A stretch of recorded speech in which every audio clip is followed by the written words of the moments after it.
अब आइए बिला ताख़ीर मेहमान खुसूसी मुक़र्रिरे बेमिसाल फ़ाज़िल नौजवान हज़रत मौलाना शमीम अहमद साहब हनफी दामत बरकातुहुमुल आलिया सदर मुदर्रिस मदरसा मंबाउल उलूम निज़ामाबाद आज़मगढ़, मैं उनकी बारगाह में हाज़िरी देते हुए दावत खिताब देता हूँ इस शेर के साथ। ये जुल्फ़ बरदोश कौन आया, ये किसकी आहट से गुल खिले हैं। ये जुल्फ़ बरदोश कौन आया, ये किसकी आहट से गुल खिले हैं। महक रही है फ़ज़ाए हस्ती तमाम आलम बहर सा है। हज़रत मौलाना शमीम अहमद साहब हनफी दामत बरकातुहुमुल आलिया। और वबी नस्तईन अम्मा बाद फ़ाऊज़ु बिल्लाहि मिनश शैतानिर रजीम बिस्मिल्लाहिर रहमानिर रहीम। यौमइदिन तुहद्दिसु अख़बारहा बिअन्न रब्बका औहा लहा वक़ाल रसूलुल्लाहि सल्लल्लाहु अलैहि वसल्लम युबअसु कुल्लु अब्दिन अला मा मात अलैहि सदक़ल्लाहुल अज़ीम व सदक़ रसूलुहुन नबियुल अमीनुश शफ़ीउल हबीबुल उम्मीयुल करीम। ख़िराज अक़ीदत अदा करने वालों, ख़िराज अक़ीदत से क्या काम होगा। यही है ज़ुबानी महब्बत का आलम, तो दीने होदा और बदनाम होगा।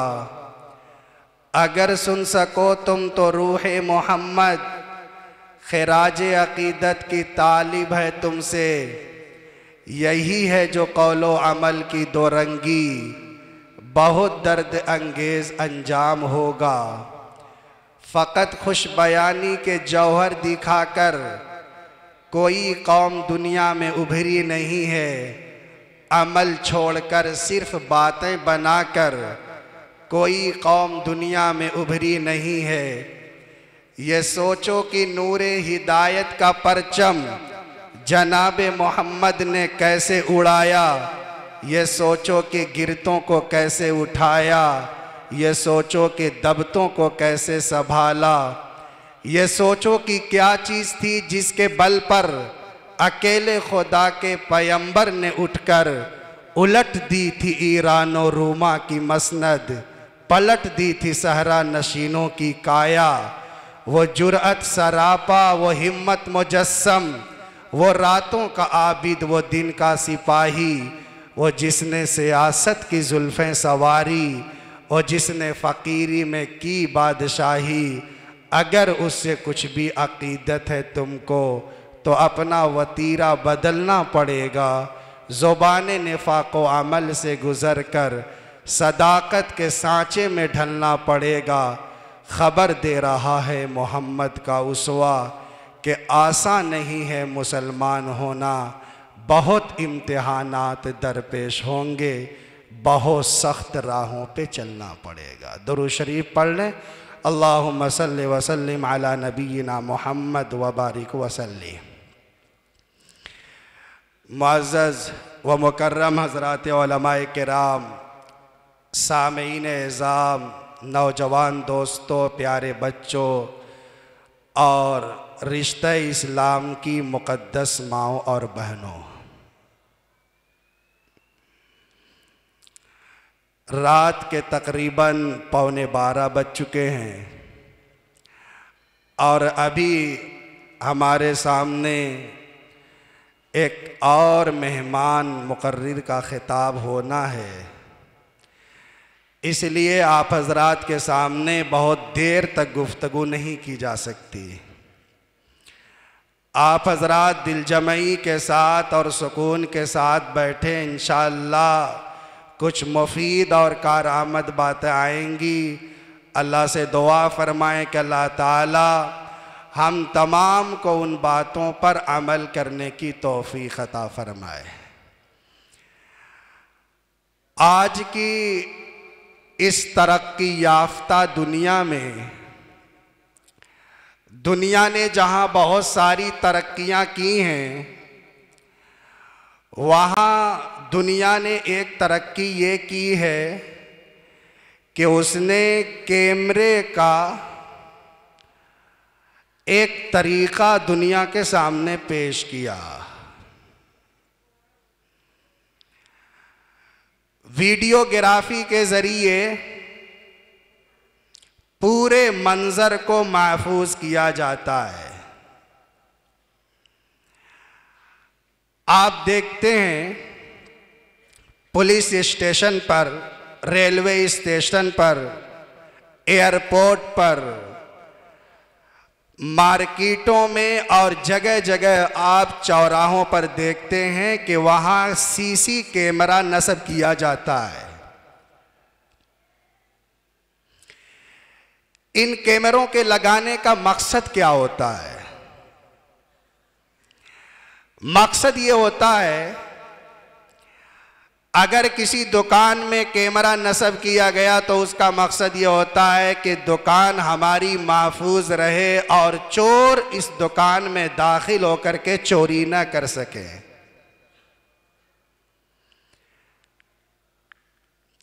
अगर किसी आदमी ने अपने घर के सामने कैमरा लगा रखा है तो उसका मकसद ये होता है कि हमारे घर के तमाम अफराद महफूज रहें और कोई आदमी हमारे घर को गलत निगाह से न देख सके और कोई किसी तरह का हमला न कर सके।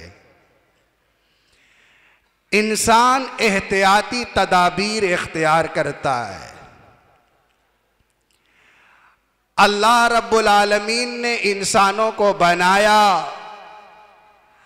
और इंसानों के आमाल को रिकॉर्ड करने के लिए, इंसानों के आमाल को महफूज करने के लिए भी अल्लाह तबारक व तआला ने कैमरों का इंतखाब कर रखा है और अल्लाह के कैमरे काम कर रहे हैं। जिस तरह एक चोर चोरी करके अपने आप को सीसी कैमरे से नहीं बचा सकता, कैमरे की आंख उसके पूरे मंजर को महफूज कर चुकी है, इसी तरह से कल क़यामत के दिन जब एक शख्स अल्लाह रब्बुल आलमीन की बारगाह में जाएगा और अल्लाह ताला उसके आमाल के बारे में पूछेंगे, अगर वो इनकार करेगा तो अल्लाह ताला उन कैमरों की वीडियोग्राफी को ऑन कर देंगे और उस वक्त इंसान ये कहेगा कि हमें तो मालूम नहीं था, हमारे सारे आमाल रिकॉर्ड किए जा रहे हैं। हमारे निज़ामाबाद में एक मर्तबा एक दुकान पर एक शख्स अपनी महबूबा को लेकर के आया किसी सामान को ख़रीदने के वास्ते। सामान उसने ख़रीदा और आधा पेमेंट अदा कर दिया। आधे के बारे में कहता है कि मैं कल आकर के वो भी आपको अदा कर दूंगा, और अपना नंबर दुकानदार को दे दिया। दुकानदार एक हफ्ता तक इंतज़ार करता रहा। एक हफ्ते के बाद उसने फ़ोन किया कि भाई आपने तो एक दिन का वादा किया था, एक हफ्ता गुजर चुके हैं, आप हमारा पैसा वापस कर दीजिए। तो जवाब आता है कि मैं आज़मगढ़ का रहने वाला नहीं हूँ, मैं मऊ का रहने वाला हूँ। अगर आपको बकिया पैसों को लेना है और हासिल करना है तो आपको मऊ आना पड़ेगा। अब एक दुकानदार अपनी दुकान छोड़कर मऊ जाए तब जाकर उसका पैसा मिले, वो बड़ा परेशान हुआ। एक हफ्ता इंतज़ार करता रहा। दूसरे हफ्ते फिर उसको कॉल की और कहा भाई आप मुझे परेशान न करें, मेरा पैसा वापस कर दें। तो अब दूसरी मर्तबा ये कहता है कि भाई अगर आपको अपने पैसों को हासिल करना है तो आपको गाज़ीपुर आना पड़ेगा। इस वक्त मैं गाज़ीपुर में हूँ। अब साहिब दुकान परेशान हो गया कि वो मुझे गाज़ीपुर बुला रहा है, मैं जाऊंगा, अगर मुलाकात ना हो तो खाली हाथ वापस आना पड़ेगा। तीसरे हफ्ते कॉल की तो कहता है कि बनारस मेरा मकान है, अगर आपको बनारस आना होगा तो आपका पैसा मिल जाएगा। और चौथी मर्तबा वो सुल्तानपुर का हवाला देता है। 1 महीना हो गया, दुकानदार परेशान है, मेरा पैसा अदा नहीं किया जा रहा है। जब दुकानदार बहुत परेशान था तो उसका बेटा जो तकरीबन 20-22 साल का है, उसने अपने अब्बा के चेहरे पर मायूसी के असरात देखे तो कहा, अब्बा आप इतना गमज़दा क्यों हैं, आप इतने परेशान क्यों हैं? तो बाप ने बताया कि बेटे बात यह है कि एक आदमी आया था और उसने सामान खरीदा, आधा पैसा दिया और आधा पैसा उसने नहीं दिया, उसी को वसूल करना चाहता हूँ। वो कभी मऊ का हवाला देता है, कभी गाज़ीपुर मुझे बताता है, कभी बनारस की तरफ इशारा करता है और कभी मुझे सुल्तानपुर आने की दावत देता है, ये मसला है। तो बेटा कहता है कि अब्बा आप परेशान ना हो, आपने दुकान पे सीसी कैमरा लगवा रखा है और उस कैमरे में उसकी भी तस्वीर आ चुकी है और साथ साथ उसकी जीएफ की भी तस्वीर आ चुकी है।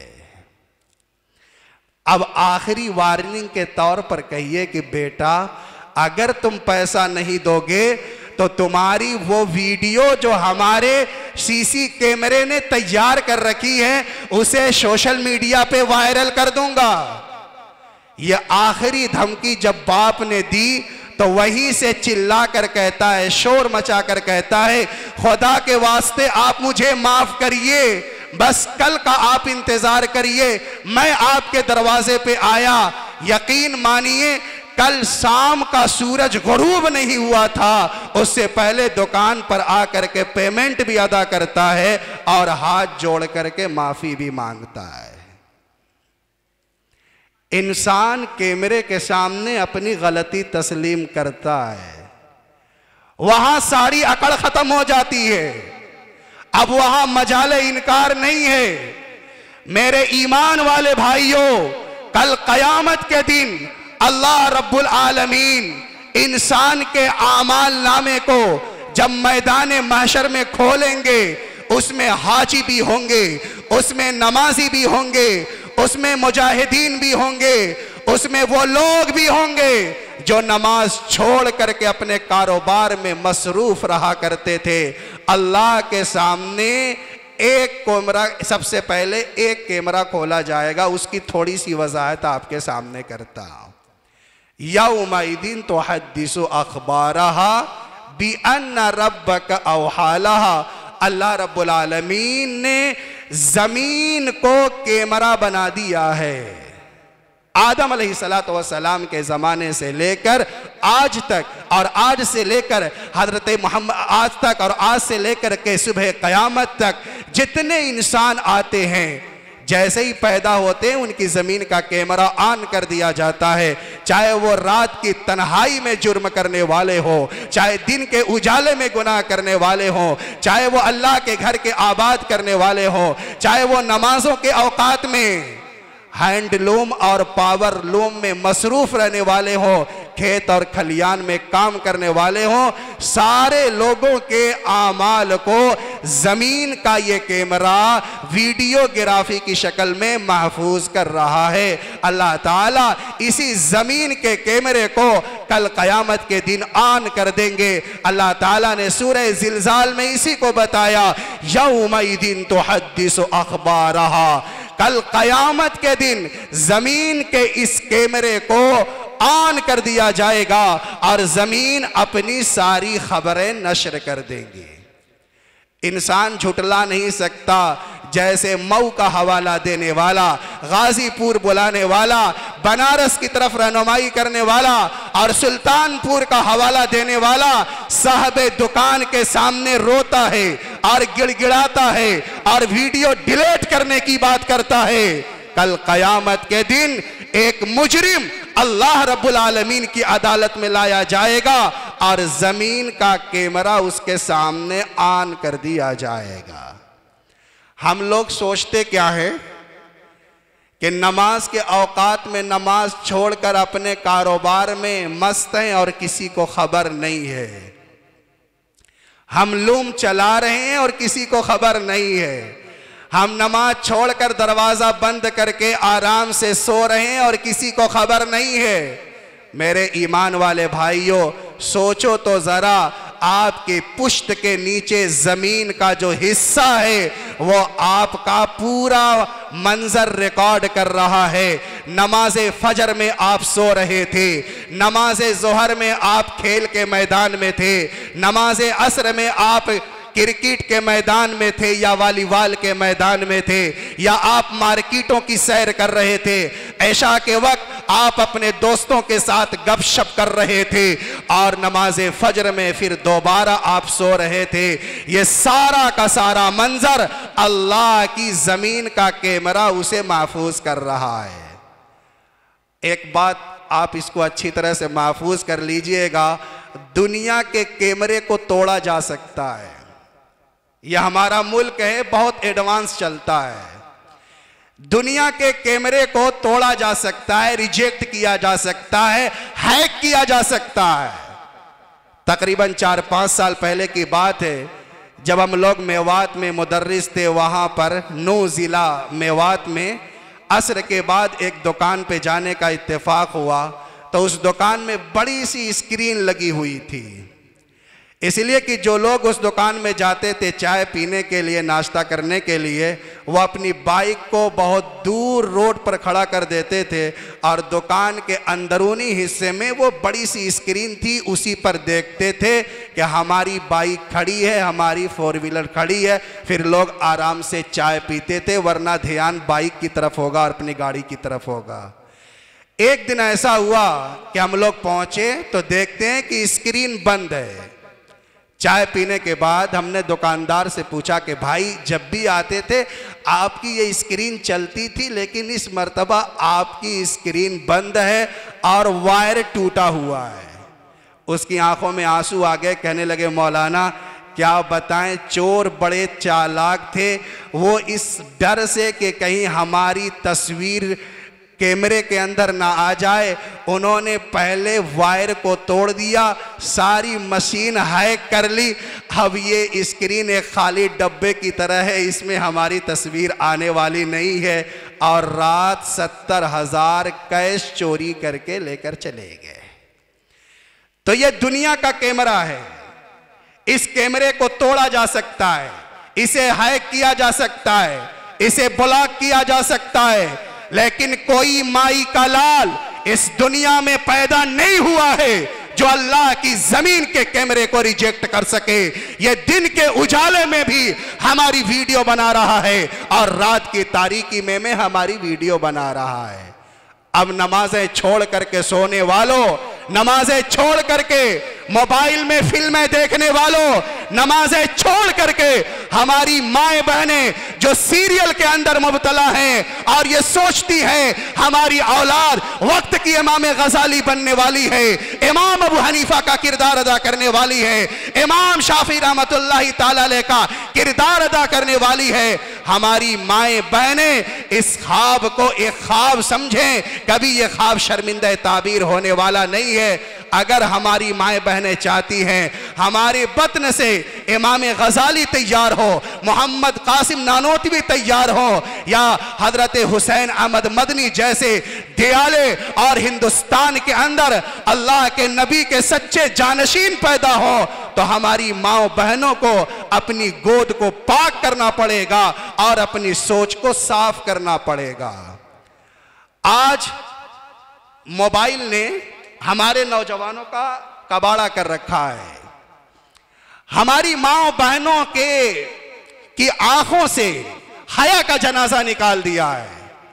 आज हमारे मुआशरे में आप जहां देखें बेहयाई आम हो चुकी है, चाहे शादी ब्याह का मौका हो, चाहे खुशी की कोई तकरीब हो, हमारी माएं बहनें बड़े धड़ल्ले से अपने कमरे से बाहर निकल जाती हैं और शादी के मौके पर अपने चेहरे को दिखाना, अपने जिस्म की नुमाइश करना और सरों से दुपट्टा फेंक करके चलना, या और आगे चलिए जदीद तालीम के नाम पर, मॉडर्न एजुकेशन के नाम पर, ट्यूशन के नाम पर, अपनी सहेली से मिलने के नाम पर आज हमारी माएं बहनें गैरों के शाना बशाना चल रही हैं और जा करके गैरों के साथ निकाह कर रही हैं।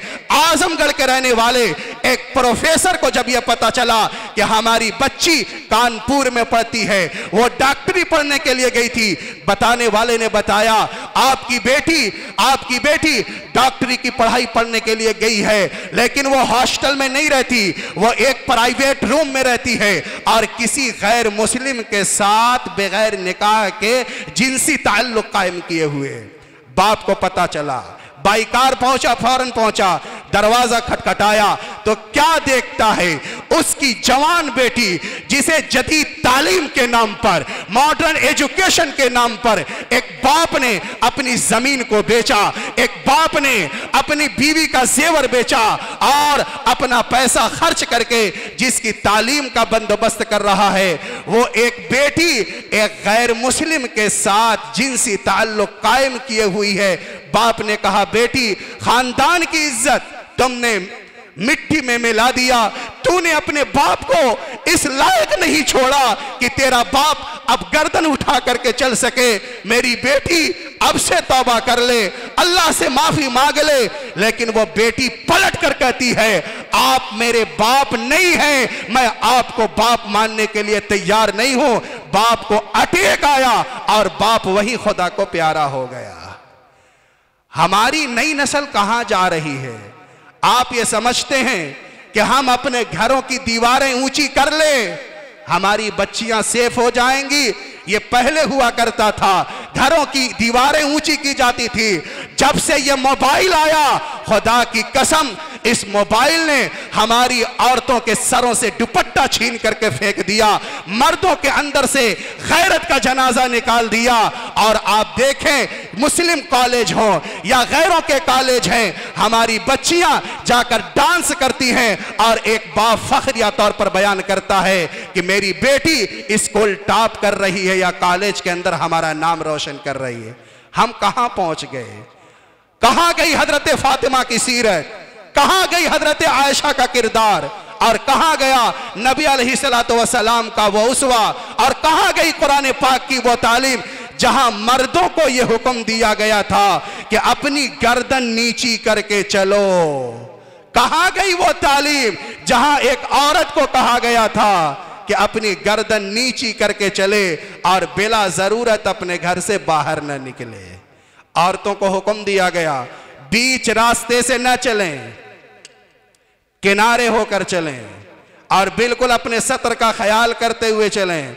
औरतों को कहा गया खुशबूदार अतर इस्तेमाल ना करें। औरतों को कहा गया ऐसा नकाब इस्तेमाल करें कि अगर वो जवान हो तो ये न पता चले कि वो 18 साल की कोई खातून जा रही है या 20 साल की नौजवान लड़की जा रही है। महसूस ये होना चाहिए वो कोई 40 साल की और 50 साल की औरत जा रही है। लेकिन हमारे मुआशरे ने उर्यानियत के उस मकाम पे अपने आप को लाकर खड़ा कर दिया। 60 साल की अगर कोई बूढ़ी औरत जा रही है, नकाब इतना चुस्त पहनती है, ऐसा मालूम होता है कि कोई 20 साल की खातून जा रही है। हमारा मुआशरा कहां चला गया?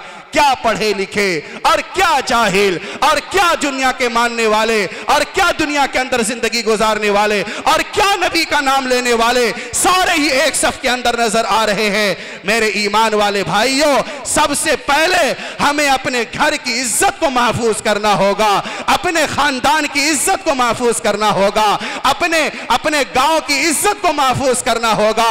अगर इज्जत नहीं है, हया नहीं है, पर्दा नहीं है, तो याद रखिए हमारे पास ईमान भी नहीं है।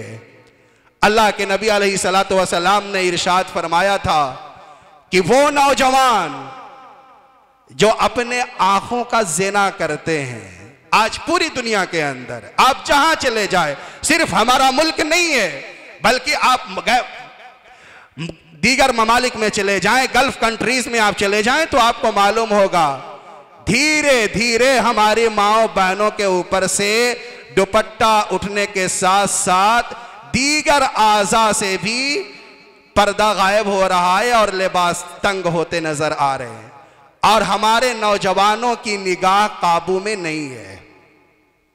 अल्लाह के नबी अलैहिस्सलातु वस्सलाम ने फरमाया कि जो नौजवान चाहे स्कूल टाइम रोड पर खड़ा होकर के वो इंतजार कर रहा हो, या रात की तारीकी में वीडियो कॉल के जरिए किसी खातून से, किसी अजनबिया से बातचीत कर रहा हो, याद रखो आज की इस मजलिस से और आज के इजलास से अगर हमारे नौजवानों ने यह तहिया कर लिया कि इंशाअल्लाह हम अपनी निगाह की हिफाजत करेंगे, अपने ईमान को महफूज करेंगे। हमारी माँ बहनों ने अगर तहिया कर लिया कि आज से सीरियल देखना बंद है, आज से फिल्में देखना बंद है, आज से गाना बजाना बंद है, आज से जिस्म की नुमाइश करना बंद है, तो आपका यह इजलास इंशाअल्लाह कामयाब हो जाएगा। तो जी अल्लाह के नबी अलैहिस्सलातु वस्सलाम ने नौजवान के बारे में क्या फरमाया तो वो मैं आपकी खिदमत में अर्ज कर रहा हूं। अल्लाह के नबी अलैहिस्सलातु वस्सलाम ने फरमाया, देखिए उसका मफहूम यह है कि अगर स्कूल टाइम जैसे आम तौर पर नौजवान माँ बाप ये समझते हैं कि हमारी औलाद काबू में है। एक शख्स ने हमें बताया कि मौलाना एक शख्स की लड़की स्कूल में जा रही थी पढ़ने के लिए, 5 किलोमीटर तक तो वो नकाब में गई और आगे जा करके वो सवारी से उतर करके एक गैर मुस्लिम की बाइक पर सवार हो गई, नकाब निकाल करके उसने अपने बैग में रखा और जीन्स पैंट पे आ गई। और ये एक मुसलमान लड़की की सच्ची दास्तान है। उस लड़के ने उसके बाप से कहा तो बाप गुस्से में आ गया, आप मेरी बेटी पे इल्जाम लगा रहे हैं, आप हमारी कमियां तलाश कर रहे हैं। लेकिन जब यही लड़की घर से फरार इख्तियार कर लेती है तब बाप आंसू बहाता है और उस वक्त रोता है और नदामत करता है जब नदामत करना उसको फायदा नहीं पहुंचाता। आप समझ रहे हो कि आपकी बच्ची महफूज है, आप समझ रहे हो कि आपका बेटा महफूज है, लेकिन कॉलेज के जो माहौल है और कॉलेज की जो जिंदगी है, खुदा की कसम ऐसी तूफानी जिंदगी है, ऐसी बेहयाई है। आज ही एक किताब के अंदर मैंने पढ़ा, मालूम यह हुआ कि एक मुसलमान घराने का लड़का एक खातून के पास जो टीचर थी, जब वो सबक पढ़ा रही थी और एक दाढ़ी वाले लड़के से पूछती है, बेटा अपनी गर्दन ऊंची करो, मुझसे बात करो। वो लड़का कहता है कि मिस्टर मिसेस जो भी कहना था आप बात करिए, आपकी बात हमारे कान तक पहुंच रही है, लेकिन हम आपका चेहरा नहीं देख सकते, हमारे नबी ने मना फरमाया है। पलट कर वो खातून कहती है, ये शर्मो हया एक बीमारी है। हया को बीमारी का नाम दिया जा रहा है और दुनिया के तमाम जालिम और दुनिया के तमाम हुक्मरान और दुनिया के ये तमाम शैतान और इब्लीस की औलाद ये चाहते हैं कि हमारे मुस्लिम बहनों के ऊपर से नकाब फेंक दिया जाए और बेमहाबा अपने चेहरे से नकाब उतार कर मार्केट में आए और मार्केट की जीनत बन जाए। और हम भी उन्हीं के साथ जा रहे हैं। अब तक हम ये समझते थे कि दूसरी जगहों पर बेनकाबी की कैफियत है या हिजाब नहीं है, लेकिन अब आहिस्ता आहिस्ता हमारे मुआशरे के अंदर ये बेहिजाबी की कैफियत आ रही है। अल्हम्दुलिल्लाह इस हवाले से हमारा मऊ आजमगढ़ बहुत हद तक महफूज था, लेकिन बड़ी तेजी के साथ दीमक हमारे मुआशरे को चाट रहा है। आज के इजलास से यही पैगाम है कि हर शख्स अपनी बहन बेटी की हिफाजत करे, लेकिन याद रखना नौजवानों, अगर हमारी निगाह काबू में है तभी हमारी बेटी सलामत रह सकती है, हमारी निगाह महफूज है तभी हमारी बहन सलामत रह सकती है, हमारी निगाह महफूज है तभी हमारी बीवी सलामत रह सकती है। और एक नौजवान ये सोचे कि मेरी आंख जिना करती रहे, याद रखा जाए हमारी बहन भी इस कैफियत से दो चार होगी। मैं अच्छी तरह इस बात को जानता हूं कि एक नौजवान ये कहता था, दूसरों के साथ जिना करता था, कभी इस मोहल्ले में जाकर कभी उस मोहल्ले में जाकर, और फखरिया बयान किया करता था कि अगर मेरी बहन की तरफ किसी ने निगाह उठा करके देखा, उसकी आंख खींचकर बाहर कर दूंगा। अल्लाह की शान, एक हफ्ते के बाद उसकी बहन राह फरार इख्तियार कर गई। आप क्या समझते हैं, अगर दूसरे बहन बेटी की आप हिफाजत नहीं करेंगे, उनके साथ आप गलत सलूक करेंगे और गलत रवैया करेंगे, खुदा की कसम हमारी बहन बेटियां महफूज नहीं रख सकती। इमाम शाफी रहमतुल्लाहि ताला अलैह ने फरमाया था कि जिना एक कर्ज है, और नौजवानों को आज सबसे पहले अपने ईमान की हिफाजत के साथ साथ अपने जिस्म की भी हिफाजत करना होगा, अपने आंख की हिफाजत करना होगा, अपने मुआशरे को पाकीज़ा बनाने के लिए, अपने मुआशरे को पाकीज़ा बनाने के लिए अल्लाह के दरबार को आबाद करना होगा, उलमा से रवाबित करने होंगे। इसलिए कि आप जानते हैं बड़ी तेजी के साथ उलमा रुखसत हो रहे। आपके गांव के बड़े आलिम रब्बानी जिनका शोहरा सिर्फ मुल्क हिंदुस्तान में नहीं बैरून मुल्क भी था, मौलाना अब्दुल रब साहब जहाना गंजी रहमतुल्लाहि ताला अलैह, अल्लाह ताला हजरत की बाल बाल मगफरत फरमाए। कितने शागिर्द और कितने जानने वाले, हजारों मदारिस के अंदर उनके लिए इसाले सवाब किया गया। हजारिस मदारिस के उलमा ने नमाज जनाजा में शिरकत की और हजारों मदारिस के उलमा उनके लिए ताज़ियती कलमात कहते हैं। वो कहीं और के नहीं थे, वो आपके अपने गांव जहानागंज के रहने वाले थे। नाज करो जहानागंज वालों, ऐसी इल्मी शख्सियत आपकी सरजमीन पे पैदा हुई थी। अल्लाह ताला आपकी नस्लों में हजरत का जानशीन बनाए। तो जरूरत इस बात की है कि हम उलमा पैदा करें, जरूरत इस बात की है हम हुफ़ाज़ पैदा करें, जरूरत इस बात की है अपने नौजवानों को उलमा से करीब करें, मसाजिद से करीब करें, मदारिस से करीब करें, इस्लामी माहौल देने की कोशिश करें। मैं अर्ज ये कर रहा था, इमामुल अंबिया हजरत मोहम्मद सल्लल्लाहु ताला अलैहि वसल्लम ने फरमाया, अगर कोई नौजवान आंखों का जिना करता है, बदनिगाही करता है, अजाब क्या मिलने वाला है नौजवानों, इसे महफूज कर लेना। अल्लाह के नबी अलैहिस्सलातु वस्सलाम ने फरमाया। इसलिए मैं अर्ज कर रहा हूं कि आज हमारे मुस्लिम मुआशरे के अंदर सबसे ज्यादा जिस गुनाह में उमूम पाया जाता है वो बदनिगाही का गुनाह है। पहले के यहूद और नसारा अपनी बहन बेटियों को मुस्लिम माशरे में भेज दिया करते थे, लेकिन वो लोग बहुत चालाक हो चुके हैं। अब उनकी बहन बेटियां मुस्लिम माशरे के अंदर नहीं आती। अब उनका तो यही काम है कि उन्होंने मोबाइल तैयार कर दिया है, और जो मोबाइल के फितने में मुब्तला हो गया उसका दीनो ईमान सब बर्बाद हो गया। अल्लाह ताला हमारे नौजवान नस्लों की हिफाजत फरमाए, नई नस्ल के ईमान की हिफाजत फरमाए। इसलिए मैं अपने नौजवानों से कहूँगा कि आप अपने वालिदैन को इज्जत दें। सारे नौजवान सबसे पहले तहिया करें कि इंशाअल्लाह हम अपने वालिदैन के सर पे तेल रखेंगे, उनके पांव दबाएंगे इंशाअल्लाह। जब माँ बाप चले जाते हैं तब आंखों से आंसू जारी होते हैं, नेमत जब चली जाती है तब कद्र होती है, घर में अंधेरा छा जाता है। अल्लाह के नबी अलैहिस्सलाम ने फरमाया था कि मैं नमाज पढ़ता और मेरी माँ एक मर्तबा कहती, बेटे मोहम्मद, मैं नमाज तोड़कर अपनी माँ के कदमों से लिपट जाता। क्यों? एक बार नमाज तोड़कर दोबारा नमाज में शामिल हो सकता हूं, लेकिन अगर एक मर्तबा माँ ने रुख फेर लिया और अल्लाह के पास चली गई, आप पूरी दुनिया में चक्कर लगाओगे, दर दर ठोकर खाओगे, लेकिन खुदा की कसम आपको कभी माँ का प्यार नहीं मिल सकता और कभी आपको बा की मोहब्बत नहीं मिल सकती।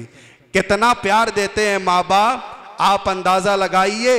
हालात से मजबूर होकर एक बेटा सऊदीया कमाने के लिए जाता है, 2 साल के बाद और 3 साल के बाद जब आने लगता है, पहले से इंफॉर्मेशन कर देता है अपने भाई को कि 12 तारीख को मैं आ रहा हूँ। तो भाई कहता है कि फ़ोन करके कहता है कि मेरे लिए स्मार्टफोन लेकर के आइएगा। बीवी की अलग फरमाइश होती है कि मेरे लिए सोने का हार लेकर के आइएगा। बहनों की अलग फरमाइश होती है कि हमारे लिए कीमती घड़ी लेकर के आइएगा, कीमती बैग लेकर के आइएगा, अच्छा सा कंबल लेकर के आइएगा, सख्त सर्दी आने वाली है। भाई की अलग फरमाइश, बेटे की अलग फरमाइश, बीवी की अलग फरमाइश, और घर के जितने अफराद हैं किसी की कोई फरमाइश, किसी की कोई फरमाइश। एक माँ है जो मुसल्ले पर बैठ करके आंसू बहा रही है। रात की तारीकी में, रात के 2 बजे हैं और 3 बजे हैं, माँ मुसल्ले पर बैठ करके आंसू बहा रही है और अल्लाह से दुआ कर रही है, अल्लाह मेरे बच्चे को रास्ते के खतरात से बचाइएगा, मेरे बच्चे को हादसात से बचाइएगा। एक माँ दरवाजे पे खड़ी होकर अपने बेटे का इंतजार करके कहती है, मेरा बेटा 2 साल के बाद आ रहा है, 3 साल के बाद आ रहा है, मैं उसके इस्तकबाल के लिए खड़ी हूँ। और जब बेटा आ जाता है, घर में दाखिल होता है, सामान रखता है, तो भाई अपने सामान की तरफ पहुंच जाता है, बहन अपने सामान की तरफ पहुंच जाती है, बीवी हार की बात करती है, और एक माँ अपने बेटे के गले से लिपट करके आंखों में आंसू लाकर कहती है, मेरे बेटे तू इतना दुबला क्यों हो गया, मेरे बेटे तू इतना दुबला क्यों हो गया, क्या ड्यूटी सख्त थी। ये एक माँ का कलेजा होता है। आज माओ की तौहीन की जा रही है, आज माओ के हुक्मों को ठुकराया जाता है, आज माओ को जलील किया जाता है। अगर एक दोस्त ढाबे पे जाने की बात करे, रेस्टोरेंट पे जाने की बात करे, नौजवान फौरी ढाबे पे चला जाता है, फौरी दोस्तों के साथ चला जाता है। बेचारी बूढ़ी माँ चारपाई पे बैठ के रो रही है, आंसू बहा रही है, बाप को शुगर है, एक मर्तबा बेटा नहीं पूछता, अब्बा आपकी शुगर चेक कराना है। मेरे नौजवानों, ये वो कीमती दौलत है, जब माँ बाप इस दुनिया से चले जाएंगे तब आपको एहसास होगा आपके जख्मों पे कोई मरहम रखने वाला नहीं मिलेगा। आज जितनी भी फरमाइश है सब बीवी की पूरी की जा रही। आप बीवी का ख्याल करो, कौन मना करता है, कोई नहीं मना करता। आप दोस्तों के साथ तफरीह करो, कोई मना नहीं करता है। आप अपने दोस्तों के साथ जाएं गाहे बगाहे, अगर आपको अच्छा खाने का शौक है, बटेर खाने का शौक है, आप जाएं, कोई मना नहीं करता। लेकिन कम अज कम 5 मिनट माँ के पास पे बैठना गवारा कर ले। वो हमारी शक्लें देखने के लिए तरसती हैं।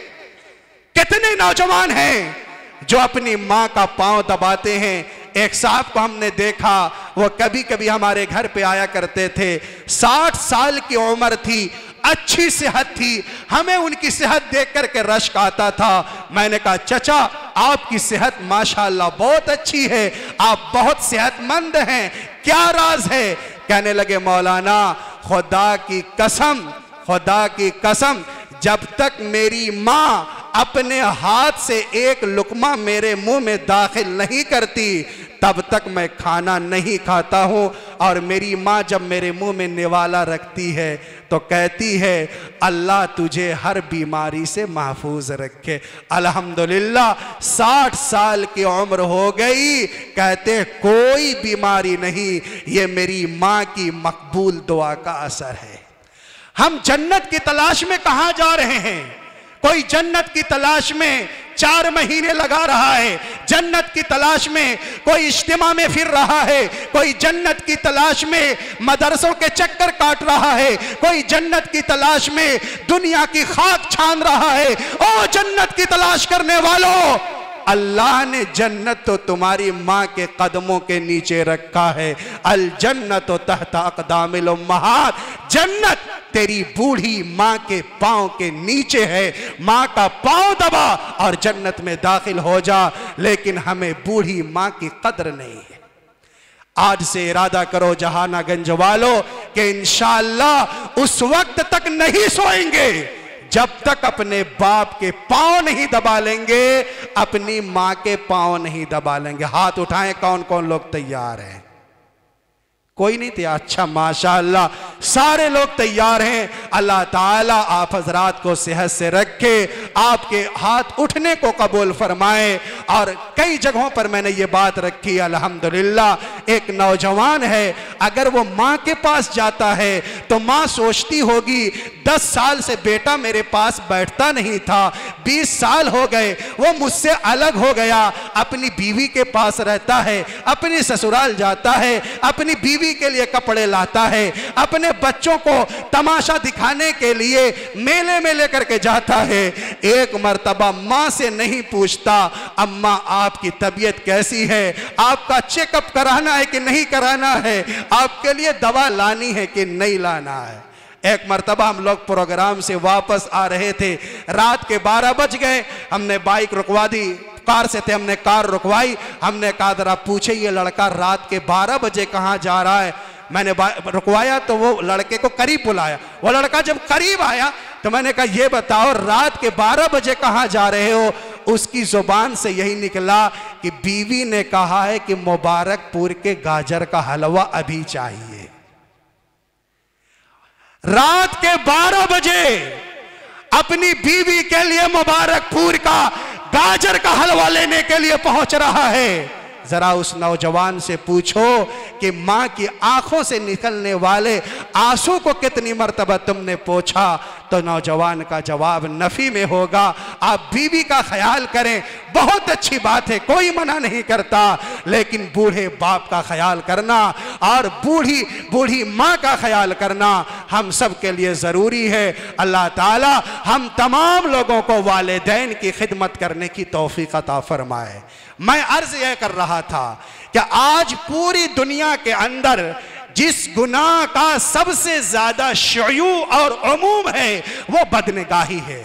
हर एक के हाथ में स्मार्टफोन, क्या छोटा क्या बड़ा, क्या मर्द क्या औरत, क्या जाहिल और क्या आलिम, सबके हाथ में मोबाइल है और तकरीबन सभी ये रील देखने में, शॉर्ट वीडियो देखने में, व्हाट्सएप है, फेसबुक है, ट्विटर है, हर आदमी आंखों की बदनिगाही करते हुए। आप जरा गौर करें, रास्ता चलते हुए क्या नौजवान ने कभी अपनी आंख का पर्दा ये गिराया ये कहते हुए कि मैं आंखों की बदनिगाही नहीं करता इसलिए कि मेरे अल्लाह ने मुझको मना किया है। हाँ, उस्ताद देखेंगे तो शागिर्द रुक जाएगा, अब्बा मौजूद होंगे तो बेटा रुक जाएगा, लेकिन ये दिल के अंदर ख्याल करो कि देखने वाला कोई नहीं है। जैसे रमज़ान के महीने में मई जून का महीना हो और 12 बजे हो और सख्त प्यास लगी हो और आप छत वाले कमरे पे मौजूद हो, अंदर फ्रिज भी है, ठंडा पानी भी है, लस्सी भी है, और एक रोज़ेदार नौजवान उसको सख्त प्यास सता रही है। आप उस नौजवान से पूछिए कि क्या तुम पानी पी लोगे, लस्सी पी लोगे?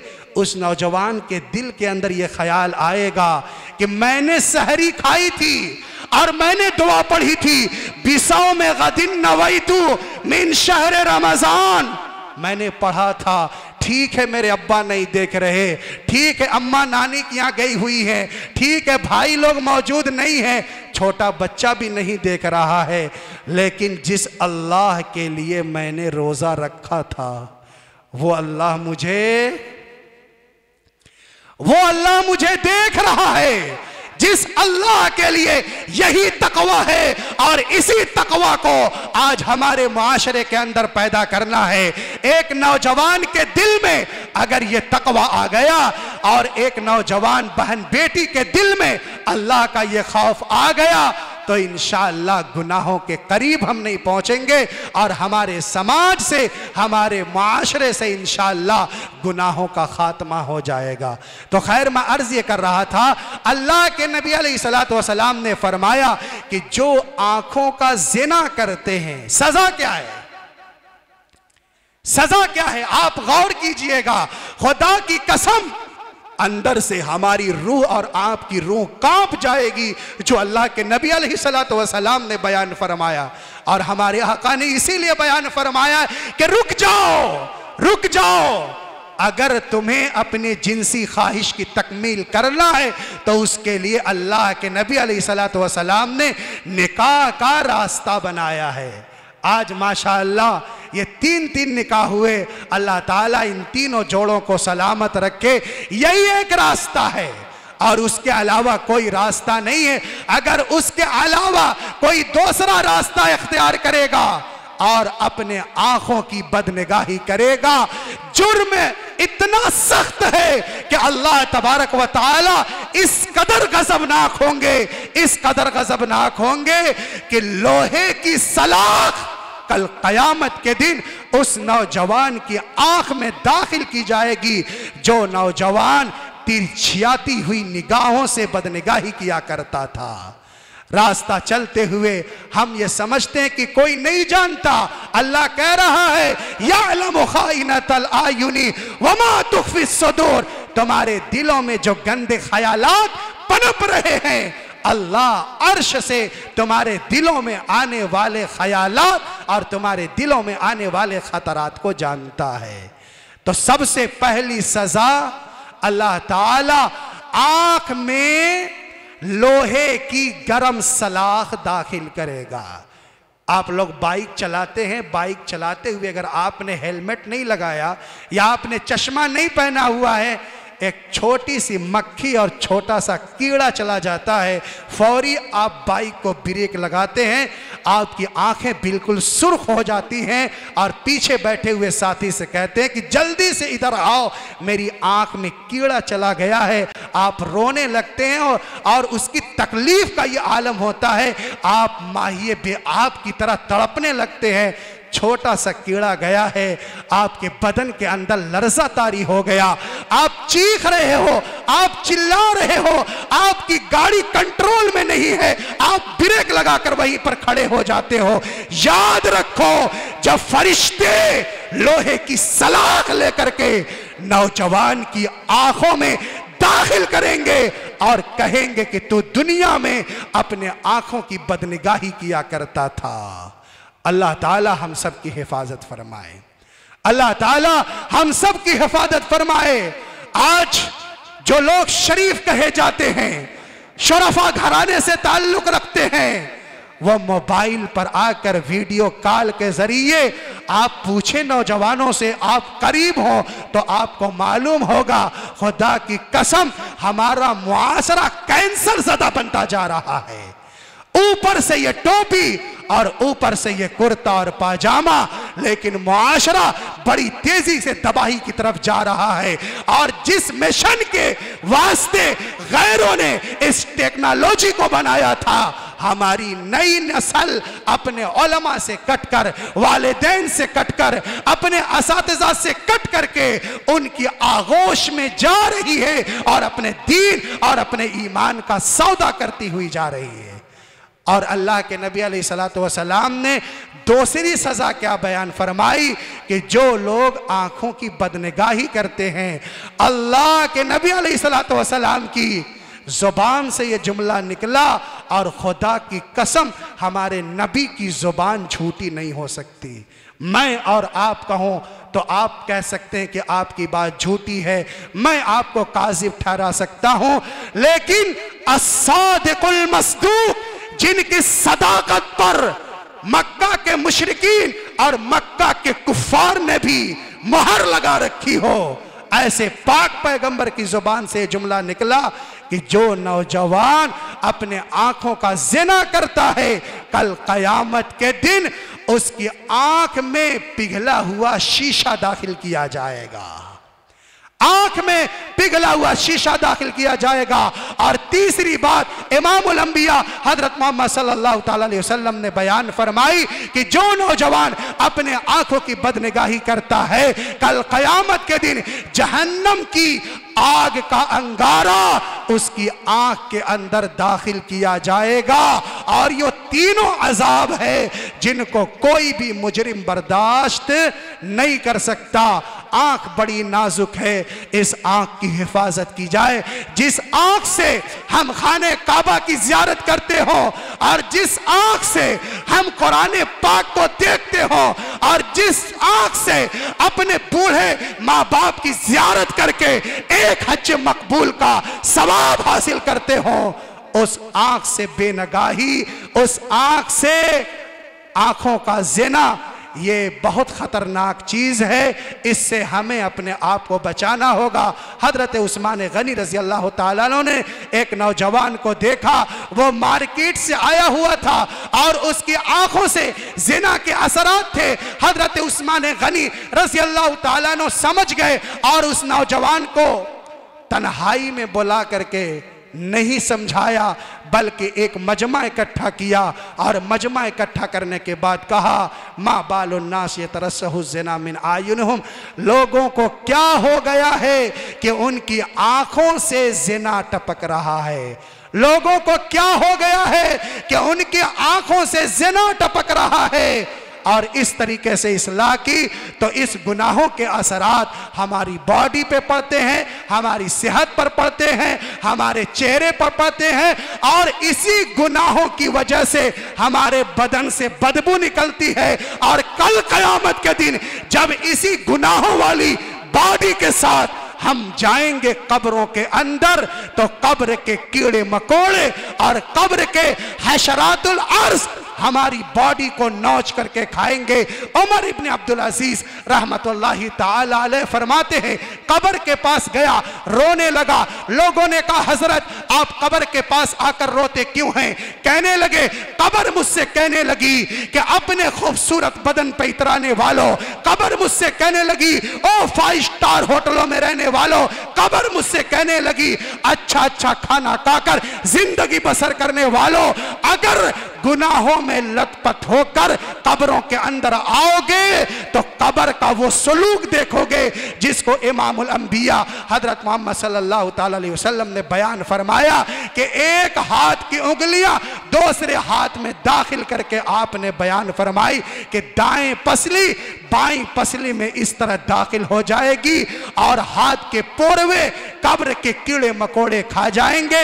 और जिन चेहरों को सजाने के लिए महंगी से महंगी क्रीम का इस्तेमाल किया जाता था, अच्छे से अच्छे साबुन का इस्तेमाल किया जाता था, इन चेहरों पर सांप और बिच्छू आ रहे होंगे और डंक मार रहे होंगे और उस वक्त न कोई बचाने वाला आएगा, न रिश्वत काम करेगी और न इंसान की कोई खबर लेने के लिए आएगा और जहन्नम की खिड़की खोल दी जाएगी। इसलिए मैं अपने अजीजों से, अपने नौजवान मर्द औरत से और अपनी इस्लामी भाई बहनों से ये 2 दरखास्तें करके जा रहा हूं कि अपने आंखों की बदनिगाही से बचाया जाए और वालिदैन की खिदमत की जाए, मस्जिदों से अपना रब्त और ताल्लुक मजबूत किया जाए, उलमा से अपना रब्त और ताल्लुक मजबूत किया जाए। अल्लाह तबारक व ताला हम सबको अपने नबी इमामुल अंबिया हजरत मोहम्मद सल्लल्लाहु ताला अलैहि वसल्लम के नक्शे कदम पर रखे। मेहमान मुकर्रर का आखिरी खिताब होना है, मेरा वक्त पूरा हो गया। अल्लाह तबारक व ताला जब तक रखे इस्लाम के साथ रखे और जब उठाए तो ईमान पर खात्मा हो। व आखिरु दावाना अनिल हम्दुलिल्लाहि रब्बिल आलमीन।